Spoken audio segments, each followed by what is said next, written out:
Qui c'è un grande cassetto dove puoi mettere tutte le tue cose. Guarda. Sistemale come preferisci. E questo è il tuo letto.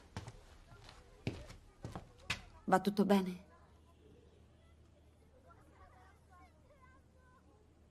Fa con comodo, io ti aspetto in corridoio.